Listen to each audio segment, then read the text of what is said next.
Hi, this is Mr. Williams with part 2. Here we go. Let's roll. So far we have made an integral with input um, boxes for our function, and we can click on and off on this. So that's great.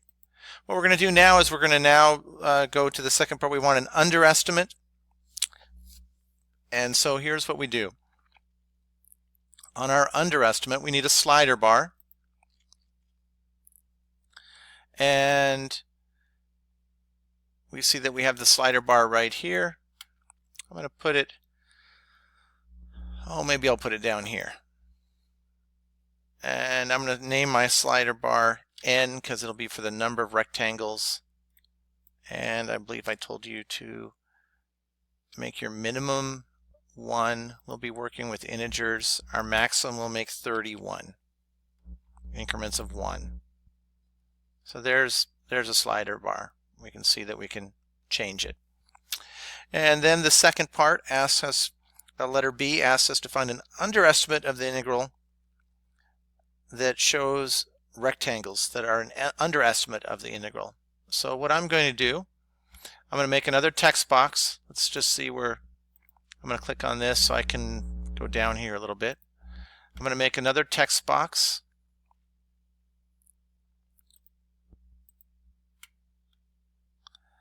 And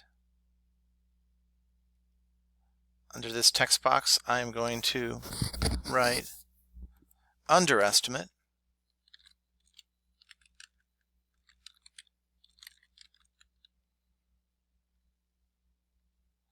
Actually, I'm going to pause that for a minute. I need to find out what the underestimate is. So I have the word underestimate there. I'm going to come back to that in a little bit. Let's make sure I can just click on this. Yeah, I can bring it up. So let's go get that underestimate. That's going to be the lower sum. My function is f of x. I'm starting at A. I'm ending at B. My number of rectangles is going to be n. And there we are. We see that I now have this lower sum. I hit enter, and that is letter E. I can right click on this to show properties, and I don't want to I'm going to show the object, but I'm not going to show the value. So let's see what that looks like. Okay, there we are. And so you can see my lower sums. See that that's an underestimate. And I can make that go from 1 all the way up to 31. And you see my value of E up here where I can see what the value is. So now I'm in pretty good shape. I'm going to click back on my text box. I'm going to say underestimate. Once again, I'm going to say the integral.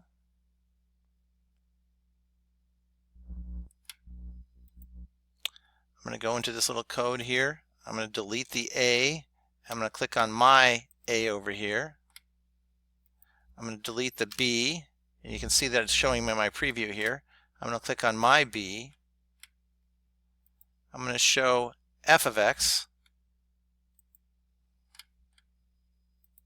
I'm going to put a space in there, and then I'm going to show dx. This isn't really equal. It's more of an approximation.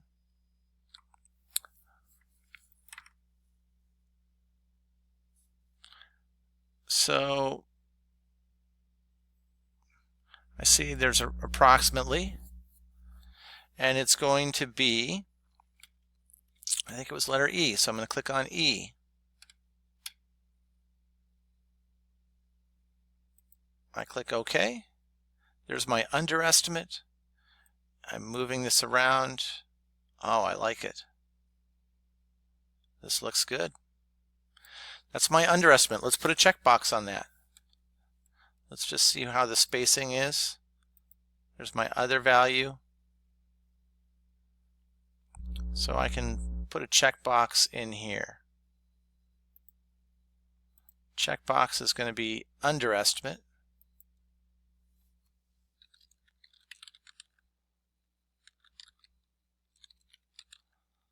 Underestimate. My objects will be this text box and E. I will apply. So let's take a look here.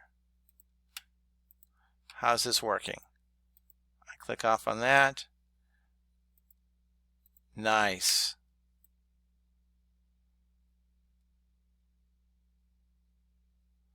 I see my number of partitions, underestimate.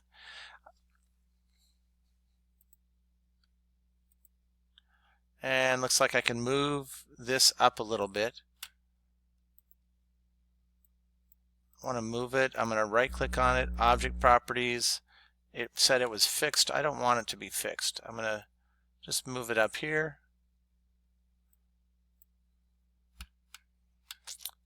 Then I'm going to click on it. I'm going to move this one up a little bit. There we are. I'm going to click them both off now. I'm now going to make an overestimate, which is an upper sum. UPP, it shows upper sum. Function is f of x. Start value is a. End value is b. Number of rectangles will be n. I already see I have my overestimate. It's showing that right here as h. I'm loving it. This is great. So what I'm going to do now is I'm going to put a text box in. Go to text. I'm going to do, once again, I'm going to show my integrals. I'm going to delete this a. Put in my a. Delete this b. Put in my b. In here I'll put my function. And I want to put a space. I'll put dx. This is going to be an approximation again. So I'll go to approximately. And the approximation is h. And I'm going to put in front, I'm going to put overestimate.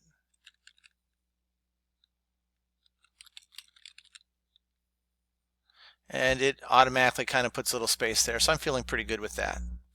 And because I have everything at 5 decimal places, that's looking good. And I'm happy with that. I'm now going to put in a checkbox for this. Click on checkbox. I'm going to put it right here. I'm going to say overestimate. What do I want to put in? I want to have that text box and h itself. I will apply that. Let's see what happens. Whoops. I got to keep going back to my arrow here.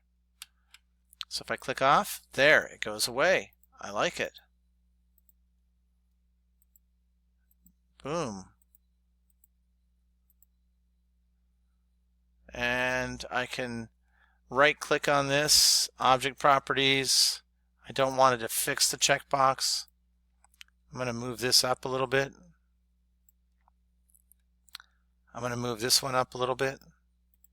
There we are. Things are looking good. The last one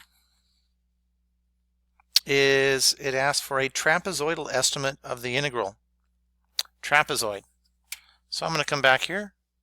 I'm going to click off on these two.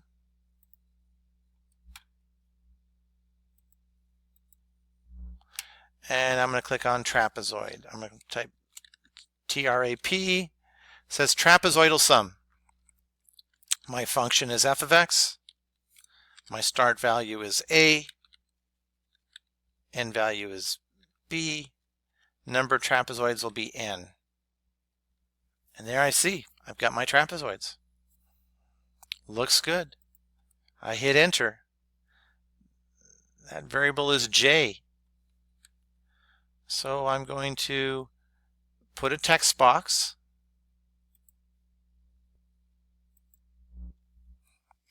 I'm going to say trapezoidal estimate.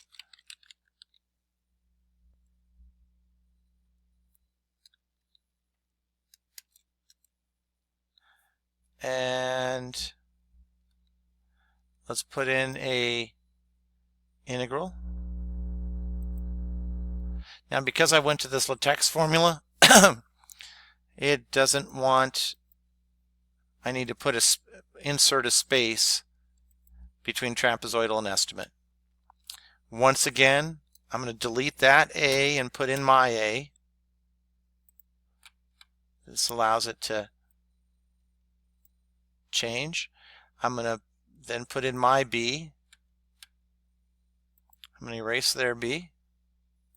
Put in my function. I'm going to put a space.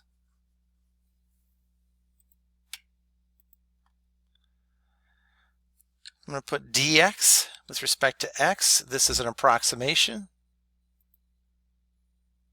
Go down to approximation. And what are we approximating? That was the variable j. Say OK. And I'm going to move it down here.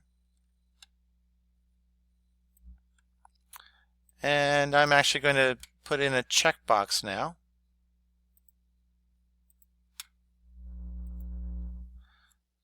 This will be the trapezoidal approximation.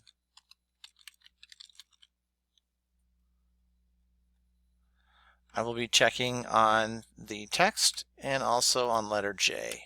Apply that. And let's see how it works. If I click on the arrow, whoops, for some reason it was still on input. Okay. There.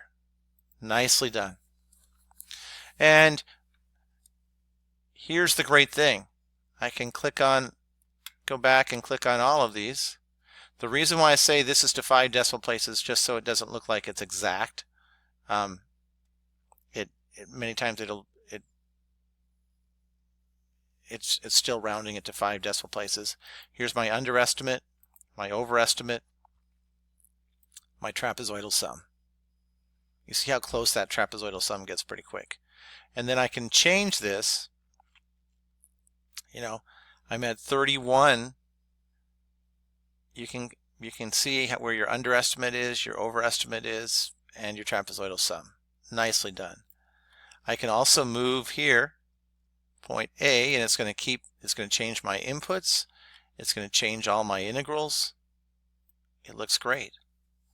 Now, we're getting down to the last minute, but what it asks you to do is ask you to integrate change this function to the sine of x. There's the sine of x. It asks you to change it from -2 to 6.